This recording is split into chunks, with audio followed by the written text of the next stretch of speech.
खबरों के सिलसिले को आगे बढ़ाएंगे और आपको बताएंगे कि पीपल्स पार्टी ने दरिया कटाव की जद में आने वाली जमीन के मालिकान को मुतबादिल जमीनें देने का मुतालबा किया है। इस्लामाबाद में प्रेस कॉन्फ्रेंस करते हुए पीपल्स पार्टी के सीनियर रहनुमा चौधरी मंसूर ने पंजाब हुकूमत से सैलाब मुतासरीन को मुनासिब इमदाद न देने का शिकवा किया।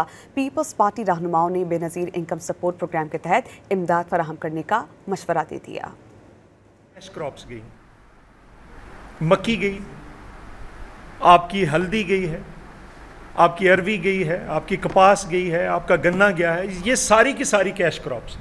किसी एक फसल पे 1 लाख से कम खर्चा हो तो आप जो मर्जी मुझे सजा दे, किसी किसान तंजीमों से बुलाकर पूछ ले। और उसकी बुनियाद पर फिर बागात तबाह हुए हैं। अब बागात जो हैं उनको दोबारा लगाने के लिए कम से कम 5 लाख रुपए का ऐलान करे, वो लगा तो ले।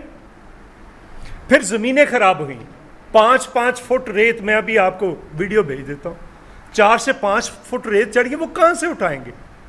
उसके लिए ऐलान करें। फिर इसी तरह से ज़मीन ने, दरिया ने बेशुमार जगह पे कटाव किया है। जो लोगों की कई एकड़ ज़मीन, कई मुरब्बे ज़मीन चली गई है उस कटाव के अंदर।